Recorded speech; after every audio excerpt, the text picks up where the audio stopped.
कस्तूरी तिलकम ललाटपटले वक्षस्थले कौस्तवं नाशाग्रे वरमोक्तकंकरतले वेणुः करे कंकणं सर्वांगे हरिचंदनं सुललितं कंठे च मुक्तावली गोपस्त्री परिवेष्टितो विजयते गोपालचूडामणि पुराण पुरुषोत्तमाय नमः। सर्वोपचारार्थे गन्धाक्षतपुष्पाणि समर्पयामि।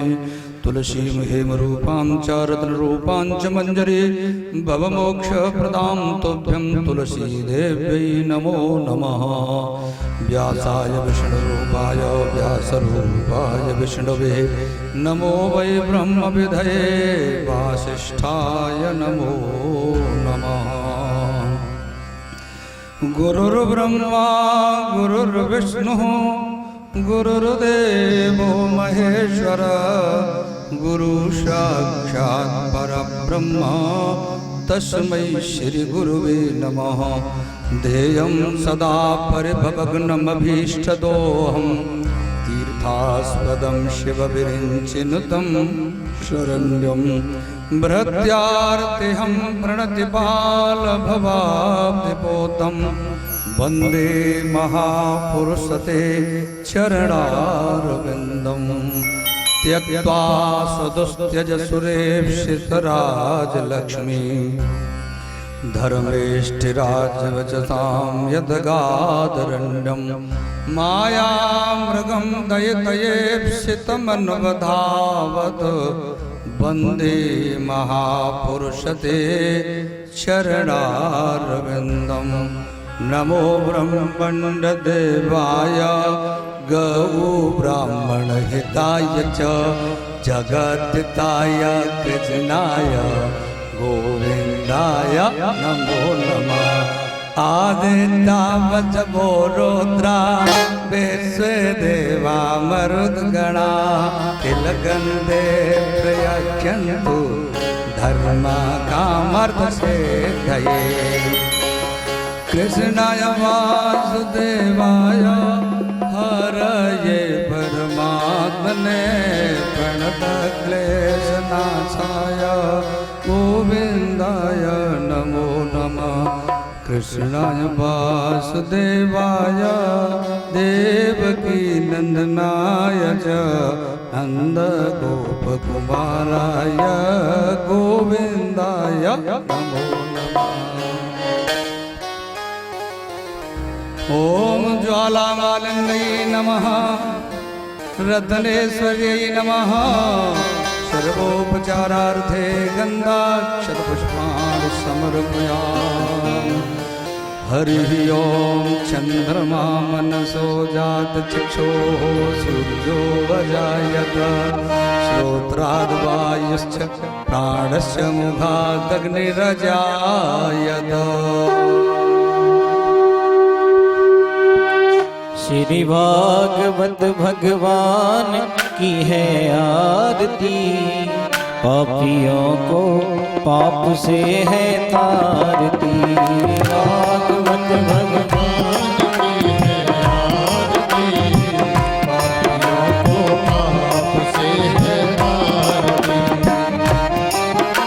ये अमर ग्रंथ ये मुक्ति पंथी ये पंचम वेद निराला नव ज्योति जगाने वाला।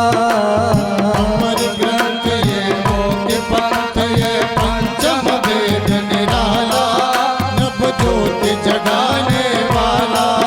हरि नाम यही हरि ध्यान यही नाम यही हरि ध्यान यही हरि नाम यही हरि ध्यान यही हरि नाम यही हरि ध्यान यही। जग के मंगल की आरती पापियों को पाप से है तारती। भागवत भगवान की है आरती पापियों को पाप से है तारती। ये शांति गीत पावन पुनि पापों को मिटाने वाला हरि दर्श कराने वाला।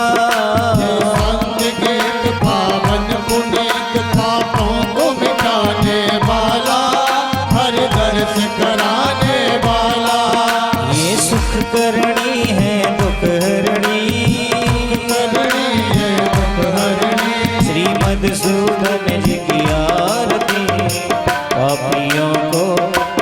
से है तारती। भागवत भगवान की है आरती, पापियों को पाप से है तारती। ये मधुर बोल नव पंथ खोल, सदमार्ग बताने वाला, बिगड़ी को बनाने वाला।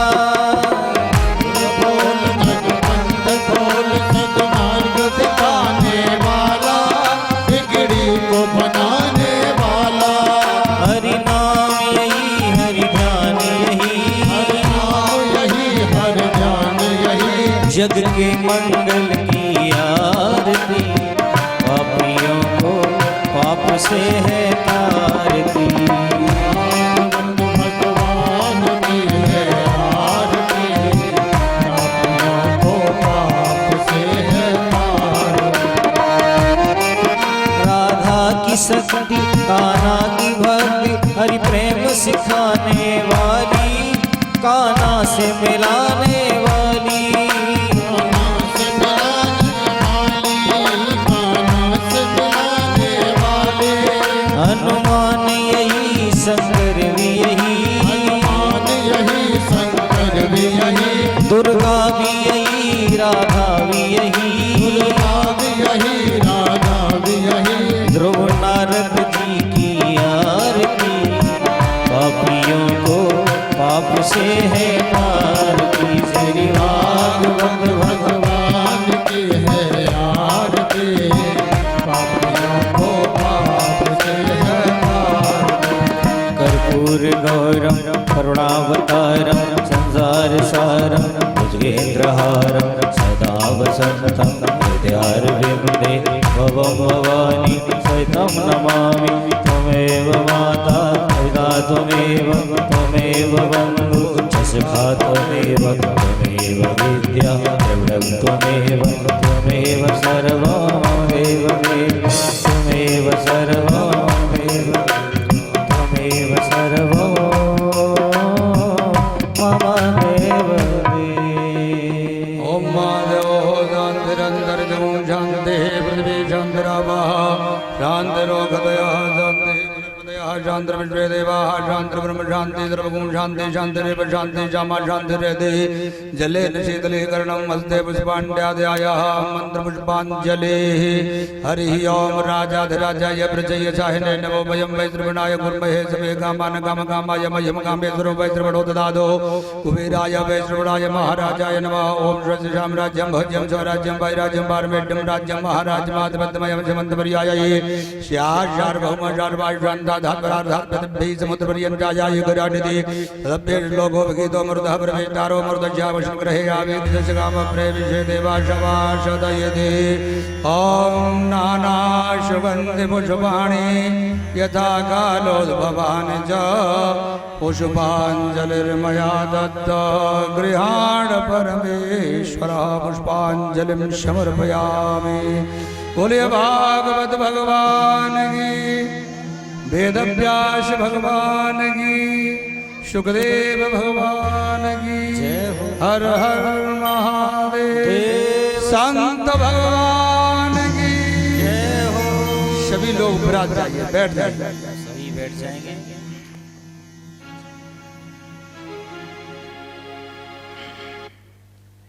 ओम गजानन पदमार्कं गजाननमहर्निशम् अनेकदन्तं भक्तानामेकदन्तमुपास्महे। सदाशिवसमारम्भां शङ्कराचार्यमध्यमाम् अस्मदाचार्यपर्यन्तां वन्दे गुरुपरम्पराम्। गुरुर्ब्रह्मा गुरुर्विष्णुः गुरुर्देवो महेश्वरः, गुरुसाक्षात् परं ब्रह्म तस्मै श्रीगुरवे नमः। ॐ नमः श्री परमहंसास्वादितचरणकमलचिन्मकरन्दाय भक्तजनमानसनिवासाय श्रीरामचन्द्राय सच्चिदानन्दरूपाय विश्वोत्पत्यादिहेतवे उत्पत्त्यादिहेतवे तापत्रयविनाशाय श्रीकृष्णाय वयं नुमः। यं प्रव्रजन्तमनुपेतमपेतकृत्यं द्वैपायनो विरह कातर आजुहाव। पुत्रेति तन्मयतया तरवो विनेतुस्तं सर्वभूतहृदयं मुनिमानतोऽस्मि। जन्माद्यस्य यतोऽन्वयादितरतश्चार्थेष्वविज्ञस्वराट् निरस्तकुहकं सत्यं परं धीमहि। धर्मः प्रोच्चितकैतवोऽत्र परमो निर्मत्सराणां सताम्। वेद्यं वास्तवमत्र वस्तु शिवदं तापत्रयोन्मूलनम्। श्रीमद्भागवते महामुनिकृते किं पापरैरीश्वरः सद्यो हृद्यवरुध्यतेऽत्र कृतिभिः शुश्रूषुभिस्तत्क्षणात्। निगमकल्पतरोर्गलितं फलं सुखमुखादमृतद्रवसंयुतं पिबत भागवतं रसमालयं मुहुरहो रसिका भुवि भावुकाः। नारायणं नमस्कृत्य नरं चैव नरोत्तमं देवीं सरस्वतीं व्यासं ततो जयमुदीरयेत्। कृष्णं नारायणं वन्दे कृष्णं वन्दे व्रजप्रियं। कृष्णं द्वैपायनं वन्दे कृष्णं वन्दे पृथासुतं।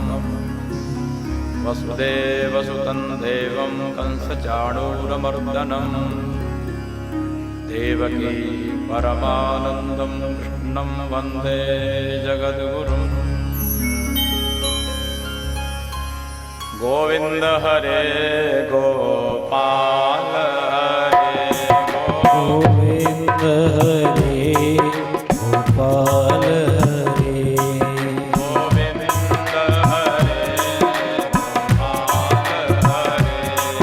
गोविन्द हरे गोपाल हरे।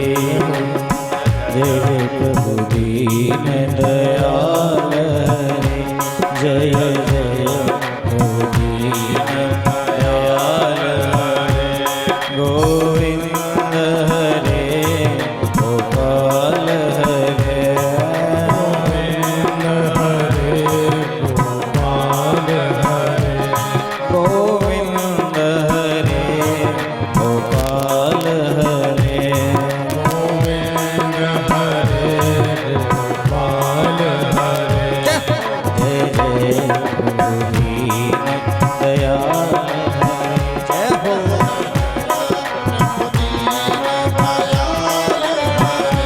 जय जय प्रभु दीन दयाल हरे।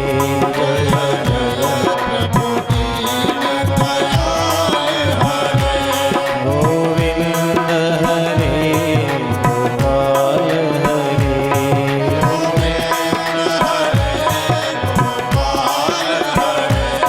गोविन्द हरे गोपाल हरे।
दीन दयाल प्रभु दीन दयाल जय जय प्रभु दीन दयाल रे।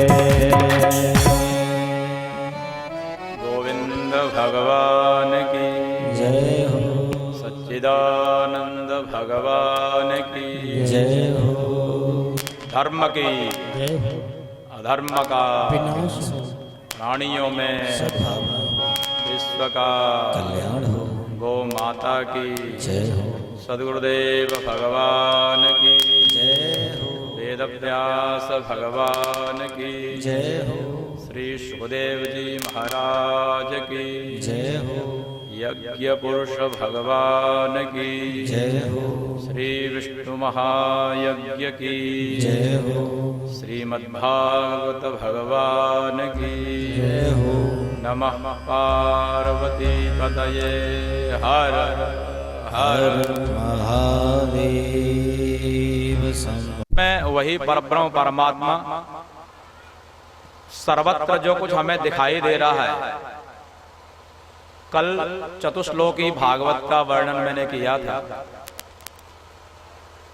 ब्रह्मा जी ने तभी सृष्टि कर पाए,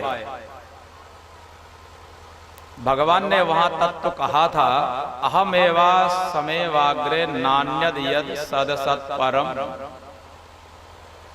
सत और असत जो भी संसार में दिखाई दे रहा है, इस सब के आदि में मैं ही था और पश्चात अहम। सब कुछ नष्ट हो जाएगा, वहां भी मैं ही रहूंगा। अर्थात घड़ा फूटने से पहले मिट्टी ही मिट्टी रहती है और घड़ा बन जाने पर घड़ा रहते हुए भी मिट्टी तो उसमें रहती है कि नहीं? और घड़ा जब फूट जाता है तब मिट्टी ही रह जाती है। यही वास्तव में इस चराचर जगत का जानना है और यही इसका रहस्य है, यही इसका तत्व है और यही जिज्ञासा विषय भी है। तो बोले ये बीच में जो दिखाई दे रहा है, ये मकान है, दुकान है, ये महाराज जी हैं, ये गुरु जी हैं, ये व्यास जी हैं, ये यजमान है, ये घर है, ये पत्नी है, पुत्र हैं, ये सब क्या है? बोले रे तीर्थम यत् प्रतीयेत न प्रतीयेत चात्मनि तद विद्यादात्मनो माया यथा भासो यथा तमः।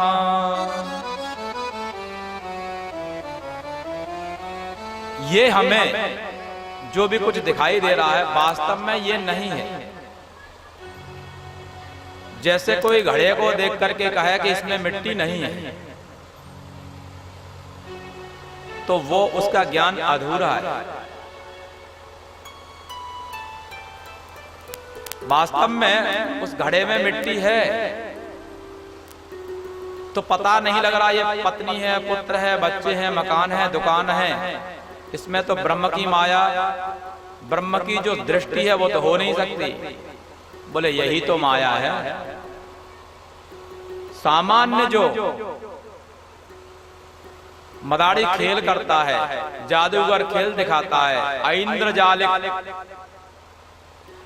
अब समस्या ये होती है, ऐसे शब्द जब बोले जाते हैं ऐन्द्रजालिक, अब आपने सुना नहीं तो कैसे समझ में आएगा?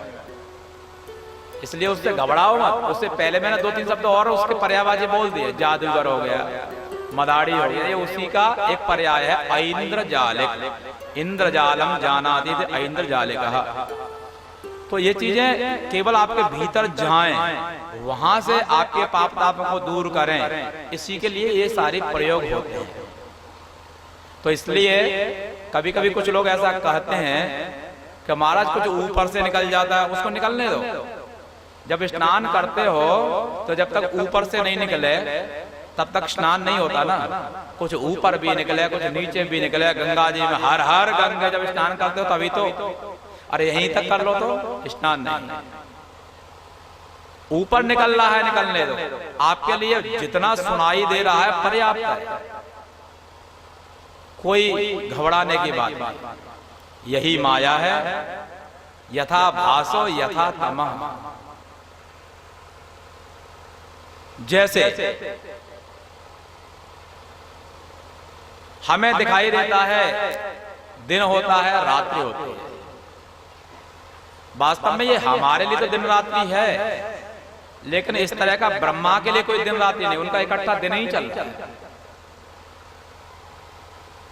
तो आपका कितना ज्ञान है, आपकी कितनी सामर्थ्य है, उसके आधार पर यह निश्चित किया जाए कि ये कितना देख पा रहे हैं, इनकी दृष्टि कहां तक है। लेकिन वास्तविक तौर पर देखा जाए, जैसे कि आप लोग समझते हो 6 महीने उत्तरायण और 6 महीने दक्षिणायन रहता है, तो उत्तरायण में कितनी रात्रियां, 6 महीने का मतलब हो गया हर महीने में 30 दिन और 30 रात्रि तो होती है करीब करीब। तो 6 महीने में उसके हिसाब से लगा लो, इतनी रात्रि और इतने दिन हो गए। लेकिन देवताओं के लिए ये पूरा दिन ही है। ऐसे ही रात्रि, तो वास्तव में जो भी कुछ दिखाई दे रहा है ये सब माया है, लेकिन इसको जो है त्याग पाना और इसको समझ पाना ये भागवत और भगवान की कृपा से ही संभव है। भागवत को श्रद्धा भक्ति से सुने और भगवान की कृपा हो तो ही वो माया है, इंद्र जाल अर्थात जादूगर का जो खेल है, जादूगर की जो उसमें जादूगरी है, उसको समझ पाना बहुत दुष्कर है। तभी समझ सकते हैं जब वो जादूगर है उसकी शरण में आ जाए, वो बताएगा आपको देखो ये मैंने ऐसे किया था, ये मैंने ऐसे किया था। इसलिए कहा गया कि तस्मात् भारत सर्वात्मा भगवान ईश्वरेश्वरः स्मर्तव्यः कीर्तितव्यश्च स्मर्तव्यश्चेच्छता सुखम।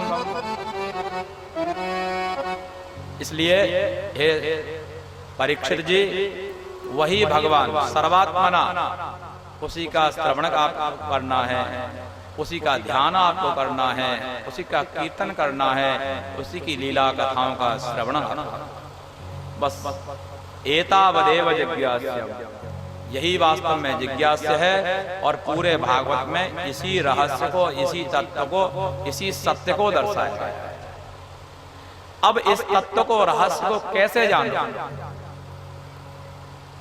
एक वैद्य औषधि को देता है तो आपको लगता है भला इतनी कड़वी है, ये है वो है, कैसे खाएं? तो कुछ चतुर लोगों ने क्या किया,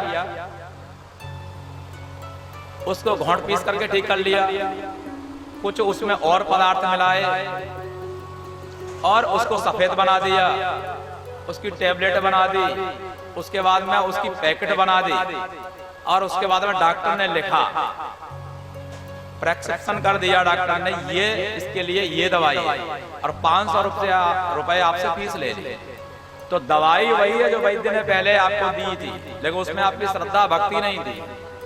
अब 500 रुपए पहले डॉक्टर को, फिर वहां दुकान से जाकर के वो दवाई लेकर के आए, अरे वाह आराम मिल गया।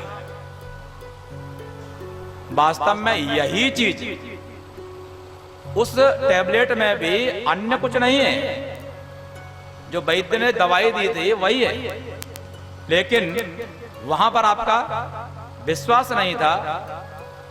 कैसे विश्वास किया जाए? तो बुद्धिमानों ने बुद्धिमानी लगा करके टेबलेट के रूप में कर दिया, सफेद भी है, आपने सीधी निगल ली, चल ले लिया, भीतर पहुंच गई, न कड़वी लगी न कोई समस्या, और जो समस्या थी आपके भीतर उसका समाधान भी हो गया। तो आपने कहा वैद्यराज नमस्तुभ्यं, यमराज सहोदर,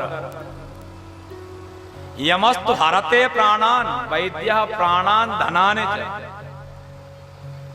वैद्यराज को नमस्कार है, क्यों? क्योंकि यमराज के सहोदर हैं, लेकिन यमराज से भी कहीं आगे निकल गए। गुरु कभी कभी गुड़ रह जाता है और चेला शक्कर हो जाता है। परीक्षित के पिता अभिमन्यु भागवत चाहते हुए भी नहीं सुन पाए, लेकिन परीक्षित ने भागवत सुनी, ऊंचा निकल गया। कितने सौभाग्य की बात है। जानते नहीं तो मानो।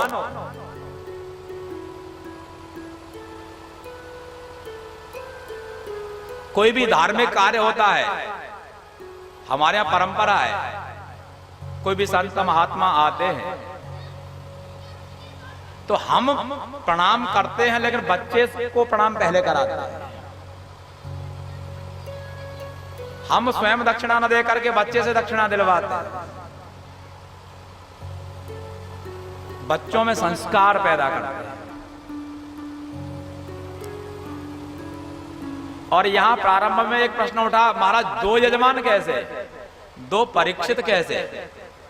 वास्तव में चूंकि पता नहीं, जानते नहीं। भागवत सप्ताह आप लोगों ने शायद सुने होंगे, हजारों हजारों, एक कहीं 108, कहीं 1008, इस तरह से भागवत के सप्ताह होते हैं। तो उसी में 108 और 1008 भी यजमान होते हैं, परीक्षित होते हैं। तो ये मैं नहीं कह रहा, जगत प्रसिद्ध है, हो सकता है आप नहीं जानते हो। तो उसी का आज मैं एक बात आपको बताऊंगा, वो चीजें खुल करके आपके बाद में आएंगी। कुछ लोग ऐसा कहने लगे, महाराज हम भी भागवत कराएंगे, हमारा पुत्र करेगा, हम सुनेंगे। कितना सौभाग्य की बात है। पुत्र को फलता फूलता परीक्षित होते देखना कितने गौरव की बात है, कितने भगवान की कृपा की बात है। एतावानेव जिज्ञास्य, यही वास्तव में जिज्ञास्य है। स्वयं व्यक्ति अपना कल्याण कर सकता है, कोई बहुत बड़ी बात नहीं, लेकिन वास्तव में वह व्यक्ति का जीवन नहीं है।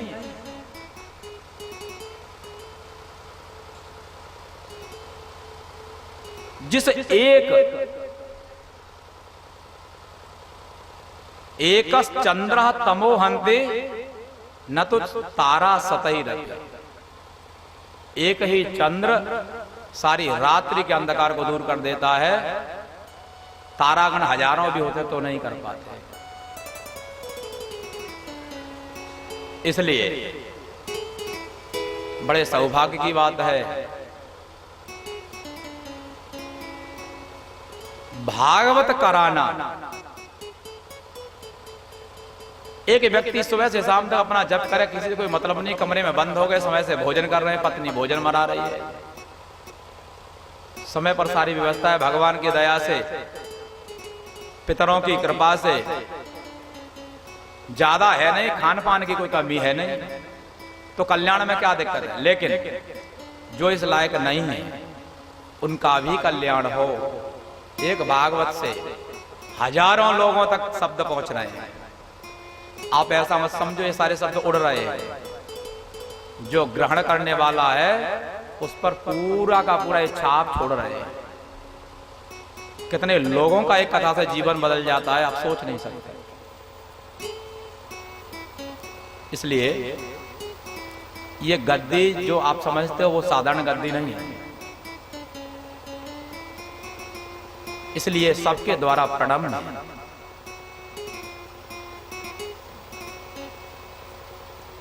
आज तृतीय स्कंद में प्रवेश करते हैं। वास्तविकता यह है कि सप्ताह यदि भागवत रहता तो आज हम लोग कृष्ण का जन्म कल हो गया होता, आज रुक्मिणी विवाह की तरफ चलते।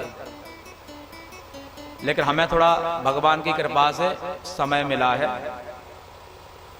कुछ ज्यादा समय तक, कुछ ज्यादा दिनों तक भगवान की चर्चा हम लोग कर पाएंगे। वास्तविकता तो ये है कि भागवत को वर्षों किया जाए तो भी पूरा नहीं होता। भगवान की कथा अनंत है, क्योंकि भगवान अनंत है। इसलिए जितना हम ज्यादा कर पाएंगे उतना ज्यादा हमारा समय और जीवन सार्थक होगा। बोले कृष्णचंद्र भगवान की। श्री शुक उवाच एवमेतत्पुरा पृष्ठो मैत्रेयो भगवान किल छत्रावनं प्रविष्टेन त्यक्त्वा स्वगृहमृद्धिमत्। श्री सुखदेव जी महाराज कहते हैं, राजन परीक्षित, ये मैंने तुम्हें पहले द्वितीय स्कंद में बताया था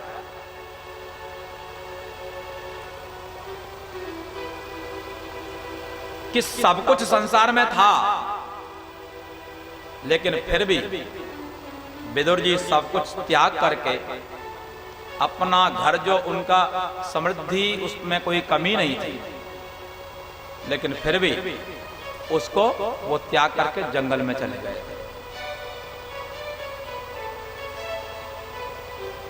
यदवा अयम मंत्रकृद्वो भगवान अखिलेश्वरः पौरवेन्द्र गृहं हित्वा प्रवेश आत्मसात्कृतम।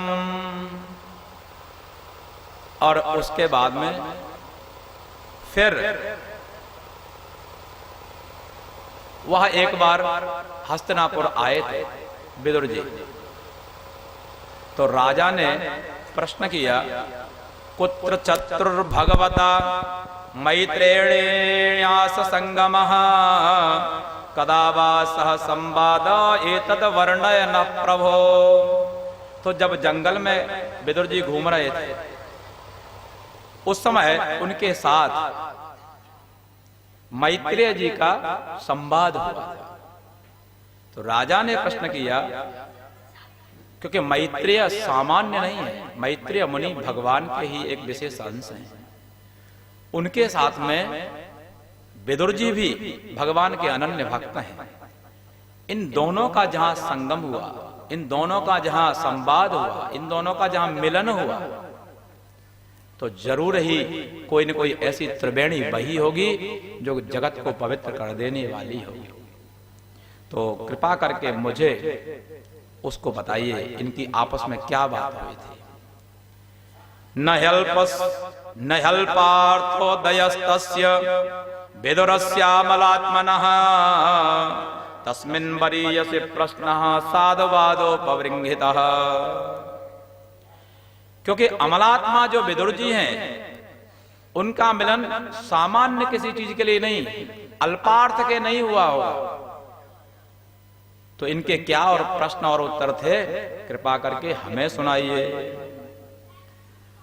सूत जी कहते हैं, इस तरह से सौनकादि ऋषियों, राजा परीक्षित ने जब प्रश्न किया तो श्री सुखदेव जी महाराज प्रसन्न हो गए। और विदुर और मैत्रेय का जो संवाद था, उसका भूमिका, उस प्रसंग को क्रम से लाने के लिए वो भूमिका बनाते हैं। यदा तो राजा स्वसुसान साधोन पुष्णन्न धर्मेण विनष्ट दृष्टि भ्रातुर्यविष्ठस्य सुतान् विबन्धून् प्रवेश्य लाक्षा भवने ददाह। मैंने बताया ना आपको, भागवत की कथा का सार तत्व तो केवल भगवान को जानना है, सर्वत्र वही भाषित हो रहा है। और इस बात को यदि हमने जान लिया तो न कोई पाप कर पाएगा, क्योंकि सर्वत्र उसको भगवान दिखाई देगा। जिसके प्रति कर रहा है उसमें भी भगवान दिखाई देगा, जहां कर रहा है वहां भी भगवान है, जो कर रहा है वो भी भगवान है। बस यही तो जानना है, चीज वही है। टैबलेट के माध्यम से मैंने बताया था। तो ये जो कथाएं, इन कथाओं के माध्यम से जानना वही है, लेकिन कथा के माध्यम से वो टैबलेट बन जाती है। अरे वाह, कितने सुंदर विदुर थे जिनके यहां दुर्योधन की मेवा त्यागी साग विदुर घर खाए। तो ये कथा के माध्यम से जब जाएंगे तो विदुर जी में आपकी परम भक्ति हो जाएगी, विदुर में भक्ति हो जाएगी। विदुर ने जो पूछा होगा या जो कहा होगा वो आप बड़े ध्यान से सुनोगे। और विदुर ने वही कहा है जो पहले चतुश्लोकी भागवत में आपने बता दिया, वही सब कुछ है और कुछ नहीं। यही भागवत से हमें सीखना है और जानना है। यदि ये हमने जान लिया, सीख लिया और सुन लिया, आपने पूरा भागवत सुन लिया। और यदि ये नहीं जाना, उसके बाप कौन थे, उसके पिता का नाम क्या था, ऐसा जानोगे तो ये तो केवल बचो विभूतिर न तो पारमार्थ। ये विभूति केवल वाणी का विलास है, वाणी का विषय मात्र है और कुछ नहीं। सबको, जितने भी वक्ता हैं, उनका मूल तात्पर्य और रहस्य इसी में रहता है। इसी के लिए भगवान के नाम का कीर्तन होता है, ताकि आप लोग एकदम तरोताजा हो जाओ, फिर कथा सुनो। सबका उद्देश्य केवल और केवल यही है। यदा तु राजा स्वसुसान साधून् पुष्णन्न धर्मेण विनष्ट दृष्टि। जब राजा धृतराष्ट्र, आंखों से तो जन्मांध थे ही, बुद्धि भी उनकी, विदुर जैसा उनका मंत्री होते हुए भी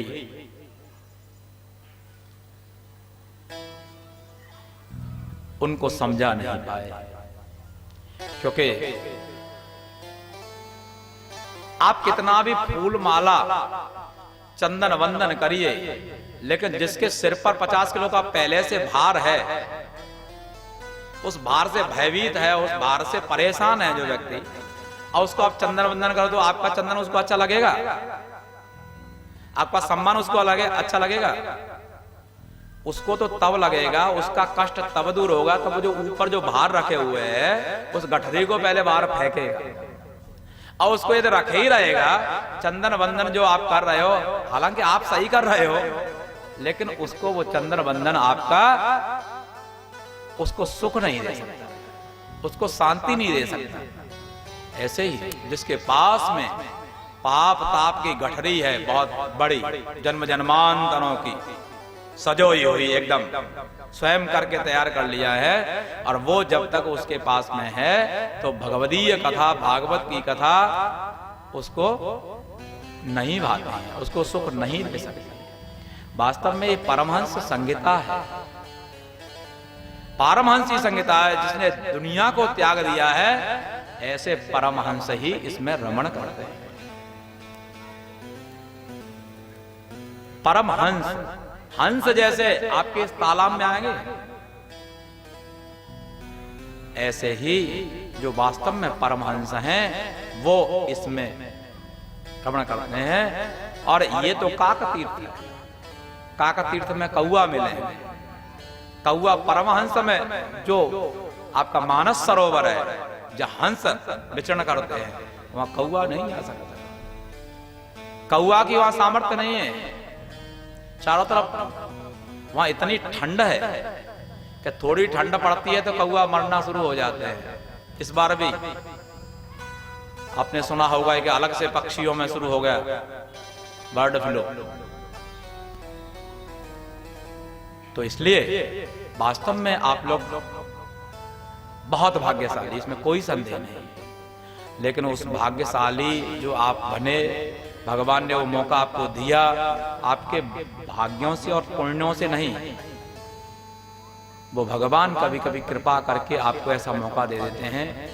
एक बार चलो इसको एक मौका दिया जाए, एक संयोग कराया जाए, हो सकता है यदि इसकी बुद्धि में कुछ परिवर्तन आवे, तो ऐसा सुयोग भगवान के द्वारा प्राप्त है। इसको हाथ से जाने मत दीजिए।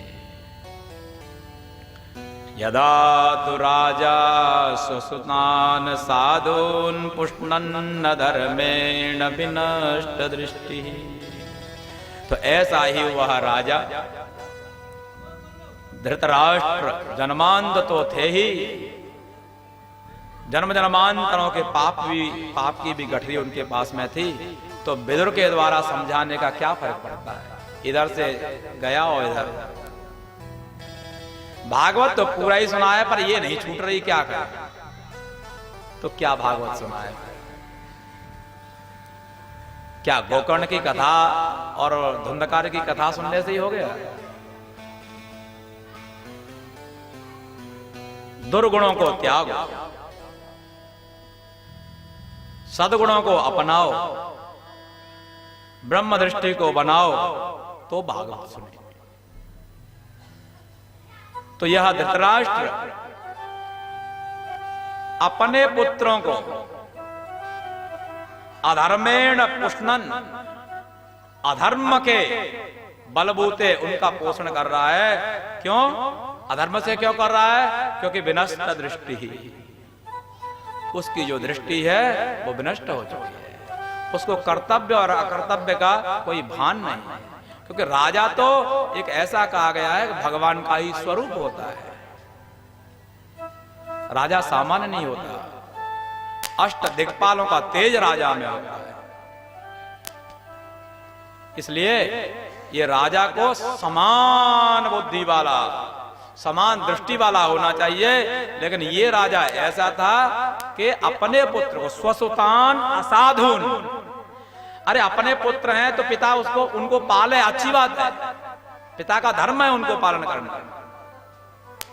लेकिन ये कैसे पुत्रों को पाल रहा है? असाधुन पुत्रान पुष्णन। असाधु, असाधु का मतलब असज्जन, दुष्ट, तो उनको शासन करना चाहिए, पालन नहीं। लेकिन ये शासन नहीं करता, ये तो पालन कर रहा है। और कैसे कर रहा है? अधर्मेण। क्यों अधर्मेण है? क्योंकि राजा को समान दृष्टि से सबका पालन पोषण करना चाहिए, तो अपने पुत्रों का तो पालन पोषण कर रहा है जो साधु हैं, और जो वास्तव में साधु हैं उनको कभी जहर दिलवा दे रहा है, कभी विष दिलवा रहा है, कभी जलाने की कोशिश कर रहा है, कभी उनके जो है पत्नी पुत्र आदि को दूषित करने की कोशिश कर रहा है।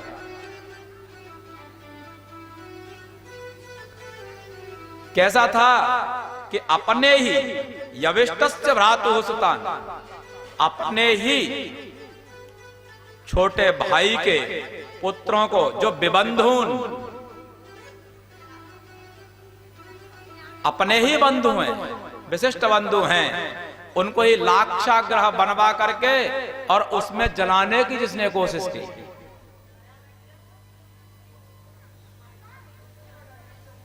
यदा सभायां कुरुदेव देव्याः केशा विमर्शं सुतकर्मगर्हं नवारयामास नृपः स्नुषायाः स्वास्त्रैः हरन्त्या कुचकुंकुमानि। जब द्यूत सभा में, जब जुआ की सभा हो रही थी, जुआ खेला जा रहा था, वहां कुरुदेव की देवी अर्थात द्रौपदी, उस द्रौपदी को केस पकड़ करके खींच के लाया गया। वहां राजा भी बैठा था और पितामह इत्यादि सभी लोग बैठे थे, जो कि अत्यंत ही निंदनीय धृतराष्ट्र के पुत्र का वह कर्म था। श्री सुखदेव जी महाराज कहते हैं सुतकर्म गर्हम निंदनीयम, अत्यंत निंदनीय, जितनी उसकी निंदा की जाए सदा कम थी। और इसीलिए भागवतकार ने कहा दिया, जब तक भागवत चलती रहेगी तब तक उसकी निंदा होती रहेगी।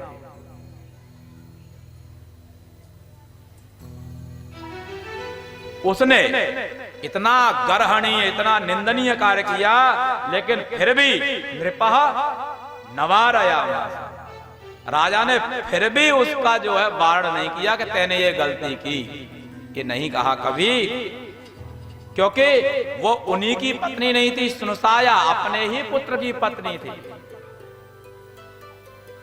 और कैसी थी? स्वाश्रयी हरंत्याः कुच कुमकुमाने, वो बेचारी रो रही थी, उसका पूरा शरीर, उसके अंग प्रत्यंगों में लगी हुई कुमकुम इत्यादि वो उसके आंसुओं से धुल रही थी, इतनी रो रही थी वो। लेकिन फिर भी उस अधर्मी ने, उस पापी ने अपने पुत्र को नहीं वार किया। द्यूते त्वधर्मेण जितस्य साधोः सत्यावलम्बस्य वनागतस्य न याचतोदात् समयेन दायं तमोजसानो यदजात शत्रोः। चलो ये हो गया, कोई बात नहीं। बाद में उनको 12 वर्ष का वनवास दिया गया, 1 वर्ष का अज्ञातवास दिया गया। वो सब भी नियमानुसार पालन करने के बाद में जब उन्होंने अपना राज्य या अपना भाग मांगना चाहा तो उन्होंने क्या कहा? नयाचितः अदात समयेन दायम्। जो समय बार बार किया गया, बार बार उस समय पर जाकर के मांगा गया, लेकिन उनका जो दाय था, उनका जो भाग था, वो उनको नहीं दिया गया। जिसने अपना मुख्य समय जंगल में बिता दिया गया हो और उसके बाद में वहां मांगा हो तो भी उसने नहीं दिया। देखो, हो सकता है 1 बार गलती हो सकती है, 2 बार गलती हो सकती है, 10 बार गलती हो सकती है, लेकिन कम से कम स्वयं अपने आप को, व्यक्ति को एक बार सोचना तो चाहिए। यदा च पार्थ प्रवृत्तः सभायां जगद्गुरुर्यानि जगाद कृष्णः नतानि पुंसाम् अमृतायनानि राजोरुमेने क्षतपुण्यलेशः।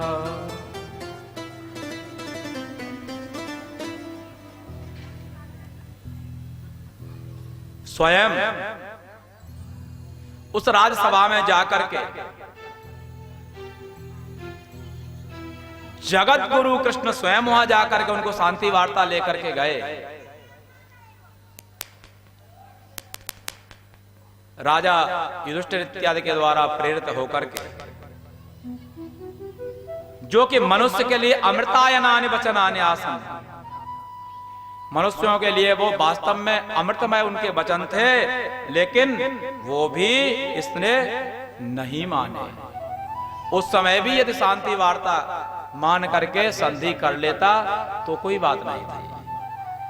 यदोपहूतो भवनं प्रविष्टो मंत्राय पृष्टः किल पूर्वजेन अथाह तन्मन्त्रदृशां वरीयान् यन्मन्त्रिणो वैदुरिकं वदन्ति।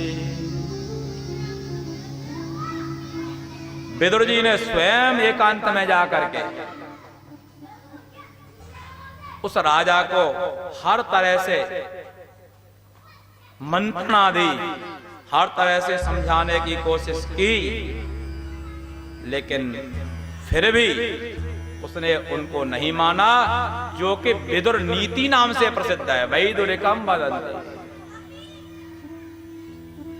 विदुर के द्वारा वह विशेष एक तत्व, उस तत्व को वैदुरिक अर्थात विदुर द्वारा प्रोक्तम वैदुरिकम, विदुर नीति नाम से जो प्रसिद्ध है राजाओं के लिए या हर सामान्य विषय, सामान्य जो मनुष्य है उन सबके लिए अत्यंत ग्रहणीय है, पठनीय है, श्रवणीय है, पालनीय है, उसको भी उसने नहीं माना।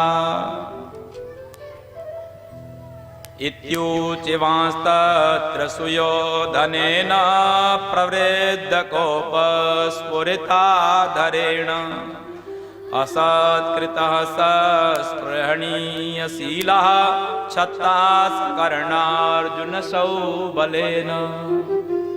बार बार वह विदुर जी उनको समझा रहे थे तो वो जो सुयोधन था, जिसका नाम भी लेने में शर्म आती है, निंदा आती है, इसलिए दुर्योधन न कह करके श्री सुखदेव जी महाराज उसको सुयोधन कहते हैं।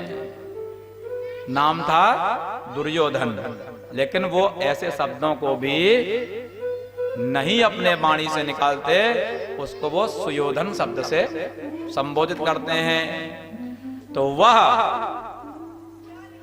दुर्योधन, उसके जो अपने मित्र मंडली थी, कर्ण, शौबल, दुशासन इत्यादि, इनके साथ में मिलकर के जो विदुर जी उनको बता रहे थे, कोप से फड़फड़ाता हुआ उन विदुर जी का ही उसने अपमान किया। चलो तेरा बाप नहीं माना, तू तो मान ले, तू तो समझदार है।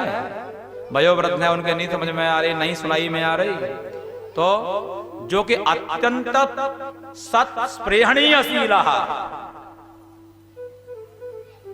सज्जनों के द्वारा जिसके शील की स्पृहा की जाती है, माने हम में भी कहीं इस तरह का यदि आ जाए, ऐसे उन विदुर का उसने जब लास्ट हो गई, उसी ने असत्कार करना प्रारंभ कर दिया। कयेन मत्रोपजुहावजिह्वं दास्याः सुतं यद्वलनैव पुष्टः तस्मिन् प्रतीपः परकृत्यास्ते निर्वास्यतामासु पुराच्छ्वसानः। और उसने ऐसे बाघ वज्रों का प्रयोग किया। कयेनम आजुआव, अरे तुम्हें किसने बुलाया था यहाँ उपदेश देने के लिए? इस तरह से, जो कि वहां के मंत्री थे, महामंत्री, उनके लिए कह रहा है दुर्योधन के तुमको किसने बुलाया यहाँ? अरे तू तो दास्याः सुतः, तू तो दासी का पुत्र है, इस दासी के पुत्र को यहाँ किसने बुला लिया? यद वलनैव पुष्टः, तू तो हमारे ही द्वारा और फेंका जा रहा है, हमारी बलि से ही, हमारे द्वारा दिए हुए अन्न इत्यादि से ही पुष्ट है। और फिर भी कुत्ता जहां खाता है वहां जब अपने स्वामी को देखता है तो पूंछ हिलाता है, और हमारे ही द्वारा पुष्ट तू हो करके हमारा गुणगान न करके हमें ही उपदेश दे रहा है, दूसरी तरह से भड़काना चाह रहा है। तस्मिन् प्रतीपः परकृत्य आस्ते निर्वास्यताम आसु पुराच्छ्वसानः। और उसने कहा इसको जल्दी से जल्दी यहां से निकाल दो। जो कुत्ता अपने को ही खाना चाहे तो उसको तो डंडे से भगा देना चाहिए। ऐसा असत्कार करके वह वहां से भगाने की चेष्टा कर रहा था तो भगा नहीं पाया। इससे पहले ही सज्जनता और बुद्धिमत्ता तो वही है कि कोई कुछ कहे उससे पहले ही वहां से हट जाओ। इसलिए स्वयं धनुर्द्वार निधाय मायां गतव्यथो या दुर्मानयानः सनिर्गतः कौरव पुण्य लब्धो गजावया तीर्थ पदः पदानि। स्वयं ही इतने असत्य होकर के, अर्थात इतनी तरह से, इतने प्रकार से बार बार असम्मान होने पर भी, क्योंकि सज्जनता की एक परीक्षा है। ले लो भाई परीक्षा कितनी होगी। जब सारी परीक्षाएं समाप्त हो गईं तो विदुर जी ने स्वयं धनुर्द्वार, वो जो उनका धनुष था उस धनुष को उन्हीं के द्वार पर रखा। लो भाई, स्वयं धनुर्द्वार निधाय मायां गतव्यथयात उर्मानयानः। जो उर्मानयान था, अत्यंत सम्माननीय जो थे, जिनके लिए कहा जाता है कि गतव्यथः, सब तरह से। आप लोग सोचे रहे होंगे कैसे उन विदुर जी ने इस तरह से बाघ बाणों को सहा, लेकिन उन्होंने सह के भी गतव्यथः, उनको कोई परेशानी नहीं हुई। क्योंकि सत्य बोलने में किसकी परेशानी? हमने सत्य कहा, तुम्हें अच्छा लगा तो ग्रहण करो, नहीं करो तो कोई बात नहीं। हमारा कर्तव्य हमने कहा और आपका कर्तव्य है आपको ग्रहण करना, नहीं ग्रहण करो तो आपकी राजी। तो गतव्य था, उनको कोई उससे फर्क नहीं पड़ा कि हमें इन्होंने असम्मान कर दिया तो जाओ तुम्हें श्राप देते हैं या अन्य कुछ तुम्हारे लिए प्रयोग करते हैं जिससे कि तुम्हें पता चल जाए, कुछ नहीं, गतव्य था। यही सज्जन की सज्जनता है, यही साधु की साधुता है, और यही सात्वत जो भगवान के भक्त हैं उनकी भक्तिमत्ता है, यही उनकी शक्ति है। इसको सामान्य व्यक्ति नहीं कर सकता। आप सोचते हो कि अरे कपड़े उतारना क्या है, महाराज जी बैठे, कपड़ा तो कोई भी उतार सकता है, लेकिन ये आपकी भूल है। आप अपने घर से बनियान पहने हुए भी बिना शर्ट के निकलने में आपको शर्म आती है, और दूसरे के लिए कह रहे हो कि ऐसे ही है। आप ऑफिस में जाने के लिए बिना जूता के जाना आपको बड़ा कैसा लगता है, बिना सजे बजे जाना कैसा लगता है। तो ये सामान्य बात नहीं है। जन्म जन्मांतर कल्प कल्पांतरों के पुण्य जब एकत्रित होते हैं तभी वह वास्तव में जो वस्त्र है उसको हम धारण कर पाते हैं, और वह वस्त्र सर्वत्र प्राप्त है। कल मैंने कहा था चीराण किम, चीर दिशाओं में नहीं मिलते, दिशाएं ही अंबर हो जाती, दिशाएं ही वस्त्र हो जाती। सर्वाश्रम नमस्कृतम, सभी चतुराश्रम जो हमारे हैं उन सभी आश्रमों के द्वारा नत यह आश्रम संन्यास आश्रम है, और लोग इसमें आकर के भी उसी नौनते लकड़ी में लग जाते हैं। ये और बड़ी बड़ी महिमा है। सभी के द्वारा प्रणम में उस आश्रम को भी आश्रमई यवनई रुद्धा साठ दुष्कर्म कारिणः ते प्रतिष्ठन्ते तीर्थेषु तीर्थसारस्तत्त्वतः। ऐसे लोग आश्रम बनाकर के लोगों की ठगई का कार्य करते हैं और तीर्थों में रहते हैं, तो तीर्थ सार भी चला गया। ये गद्दी भी, ये आश्रम भी, ये चोला भी लोगों ने बदनाम कर दिया। जिसके लिए जगत झुकता था, जिसके चलते भारत जगत गुरु कहलाता था, वो आज कलुषित है। उसमें हम सबकी बड़ी भारी भागीदारी है। हम सबका क्या है कि भेड़ चाल है, चलो भाई मुझे नाम नहीं लेना चाहिए, वो आ रहे हैं उनकी तरफ चलो, मेरा इशारा पर्याप्त है, आप लोग समझ गए।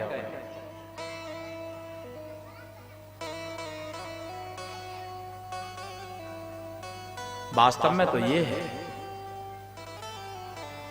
किसी भी योनि में हो, किसी भी आश्रम में हो, किसी भी वर्णाश्रम में हो, जिस दिन आप में ये गुण आ जाएगा गतव्यथः, कोई कितना भी कुछ भी बोल ले, आप भाई वो बोला आपको चुपका तो नहीं ना, झड़का दिया उसके पास रह गया। लेकिन लोग इसको दो तरह से लगाते हैं। अरे चुप नहीं रहता तो क्या करता, अभी तो कहा ही का था, दो और लगा देते। लेकिन उसकी कितनी बड़ी महिमा है, एक बार आप सुन करके देख लो तब पता लगेगा।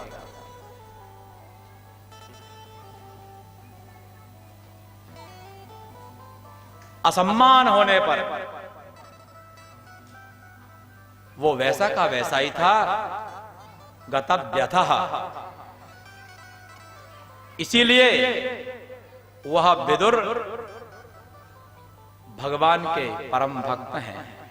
दुर्योधन की मेवा त्याग करके भगवान वहां पहुंचे, है ना।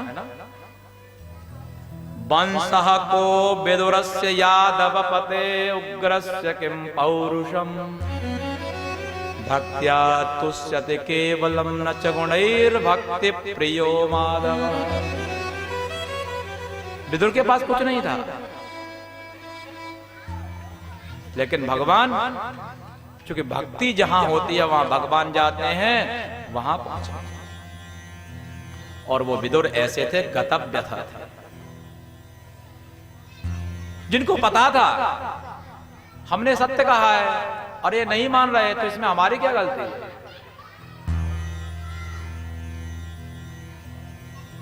बताओ बच्चे को भाई गुटखा मत खाओ,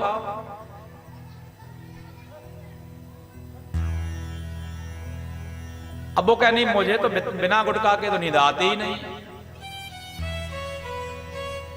बल्कि दो चार हमें गाली भी दे ले तो हमें कैसा लगेगा, अच्छा लगेगा। हमारा कर्तव्य था, नहीं खाएगा तो तेरा पैसा बचेगा, तू बचेगा, चार जगह प्रशंसा पाएगा, तेरे बच्चे कहेंगे हाँ यार सही, हमें भी नहीं खाना चाहिए। और यदि खाएगा भी तो और हमसे मान लो गाली भी दे, असम्मान भी यदि करे, कोई देता नहीं है। एक मैं बात बता रहा हूं, तो हमें क्या लगेगा या आपको ही क्या लगेगा, आपको हंसी ही आएगा कि देखो। इसलिए इन भागवत के एक एक श्लोक के शब्दों पर कितनी मार्मिकता है, आप सोच नहीं सकते। कोई भी एक ही श्लोक सप्ताह के लिए पर्याप्त है।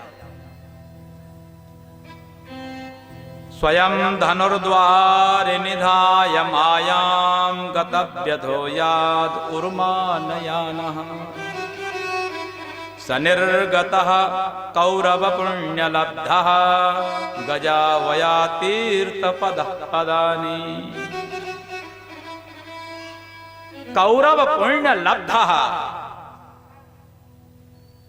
वह विदुर कोई ऐसे वैसे नहीं थे। कौरवों में उनके पुरखों ने, उनके पितरों ने बहुत पुण्य किया था, जिसके कारण ये कौरव वंश में इनका जन्म हुआ था। कौरवों के पुण्य के द्वारा वो प्राप्त हुए थे। वास्तव में आगे आएगा,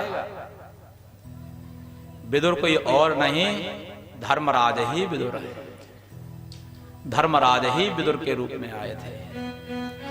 इसलिए कौरव पुण्य लब्धः निर्गतः, वहां से उनके द्वार पर ये तुम्हारा धनुष है, ये तुम्हारी संपत्ति है, ये तुम्हारे बिल्ले विल्ले जो भी कुछ दिए गए वो हैं, और मैं तो चला।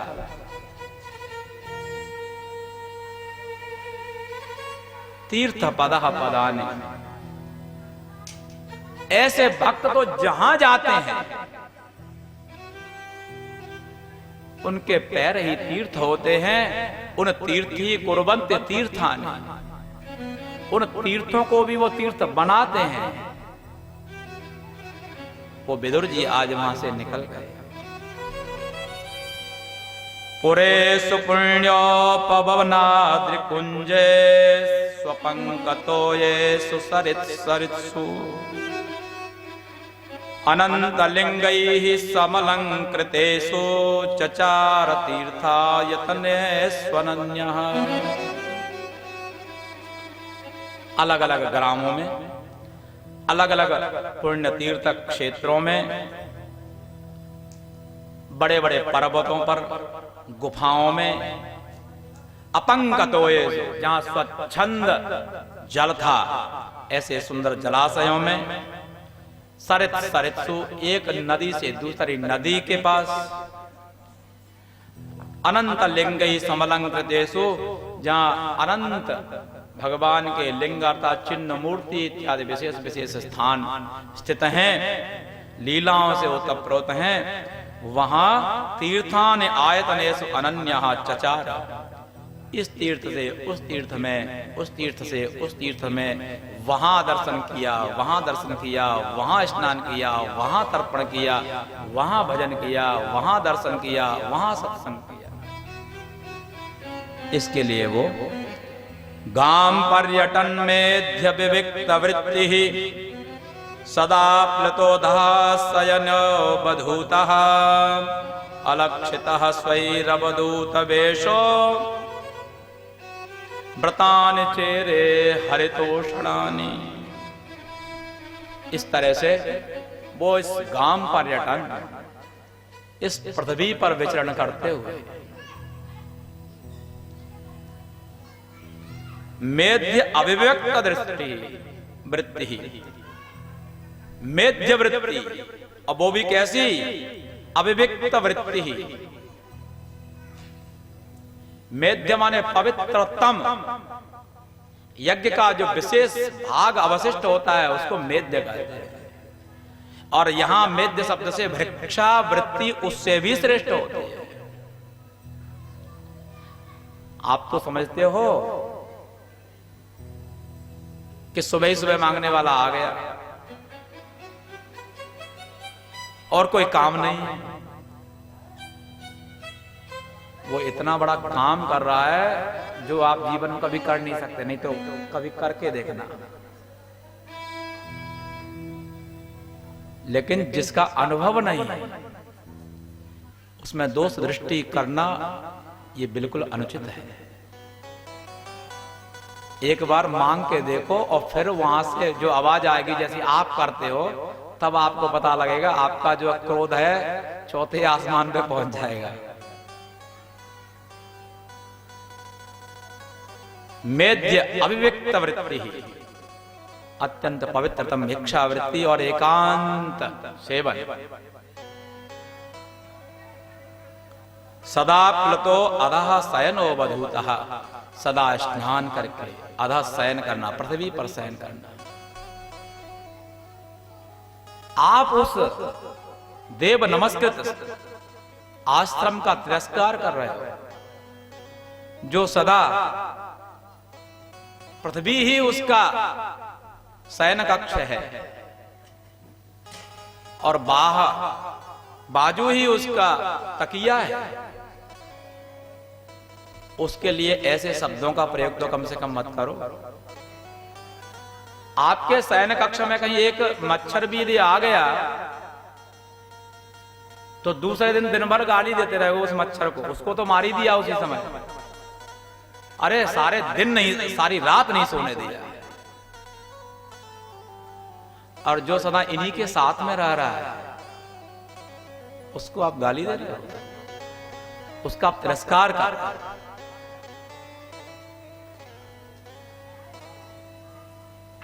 तो अधः शयानः, वह विदुर जो राजमहल में रहते थे वो आज पृथ्वी पर जहां समय हो जाता है वहीं लेट जाते हैं और अवधूत की तरह से चल रहे। शायद कुछ लोग जानते हैं कुछ लोग नहीं जानते हैं। आपके सामने भी आज एक अवधूत है।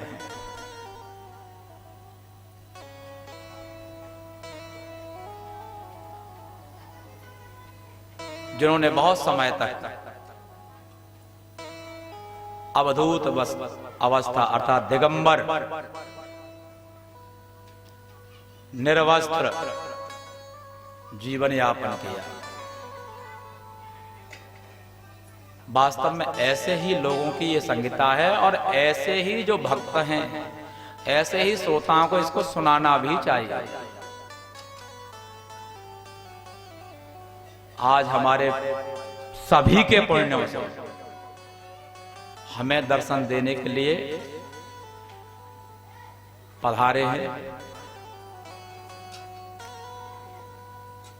स्वामी श्री शिवानंद जी महाराज। कुछ लोग हो सकता है परिचित भी हो और मैं ज्यादा परिचय देना भी नहीं चाहता, बस इतना ही पर्याप्त है।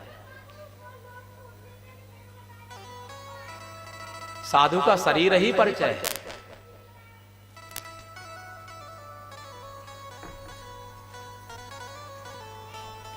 तो मैं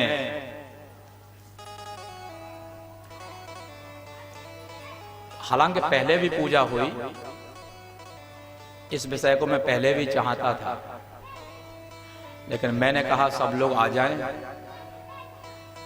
उसके बाद ही सब लोग दर्शन कर पाएं। हालांकि अभी बहुत से लोग नहीं भी हैं, लेकिन विषय आ गया हमारी उनसे प्रार्थना ही है कि आप हमें 11 दिन की कथा है, कथा के पूरे समय, कथा के हर दिन, क्योंकि मैं कथा इनको नहीं आपको सुनाना चाहता, आपकी ही ये कथा है और आपके ही योग्य ये कथा है। आपके चलते ये लोग भी सुनेंगे, इनका भी कल्याण होगा। वास्तव में पात्र को ही जो महत्वपूर्ण वस्तु है उसको देना चाहिए। तो पहले यजमान श्रीमान गजल सिंह जी ऊपर आके महाराज जी का थोड़ा पूजन कर लें, सबके ही प्रतिनिधि के रूप में प्रणाम कर लें। थोड़ा सा उनका वचनामृत पान करेंगे हम लोग, और उसके बाद, क्योंकि ऐसे लोगों को रोकना भी संभव नहीं है। रोका उसको जा सकता है जो किसी बंधन में हो, जिसको किसी तरह का कोई लोभ हो। बैठेंगे सब लोग जो है 10-10, 5-5 रुपए देंगे तो ठीक रहेगा, झोली भर जाएगी। जिसको अपने कपड़ों की ही चिंता नहीं, झोली कहां। तो आइए थोड़ा पूजन करें, वचनामृत का पान करें, और फिर जैसा वो उचित समझे। आज हमारे भाग्य से, हमारी प्रार्थना से यहाँ दर्शन दे रहे हैं। हम सभी बहुत ही कृतार्थ हैं, बहुत ही आभारी हैं। भगवान की कृपा का अनुभव कर रहे हैं कि जरूरी हमारे ऊपर वह भगवान आज प्रसन्न है, इसलिए आप जैसे महापुरुष का हमें सामने मिल रहा है। बोले शंकर भगवान की। हरि ओम मा भद्रं कर्णेभिः शृणुयाम देवा भद्रं मा च विरजायत्राः स्थिरैरङ्गैस्तुष्टो वाग्मुंसस्तनो बिभ्यसेमहे देवहे हितञ्जदायुः शतमेन्नु शरदो अन्ते देवा जतरानश्चकराजरतन्दनो महापुत्रादो जतराभिदारो भव मानो मध्यारेर्गदायुर्गन्धो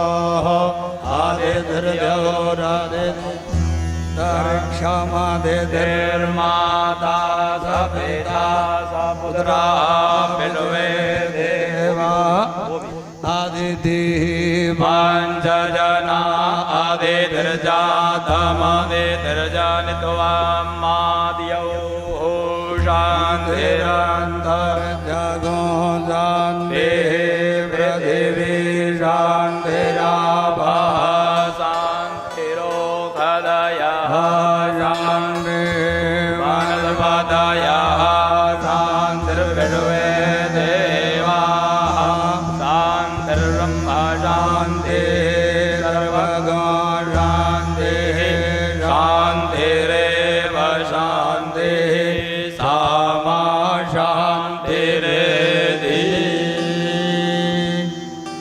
ध्येयं सदा परिभवग्नमभिददोहं तीर्थास्पदं शिवविरिञ्चिनुतं शरण्यं मृत्यार्तिहं प्रणतपालभवाब्धिभूतं वन्दे महापुरुषते चरणारविन्दम्। बोलिए संत भगवान की।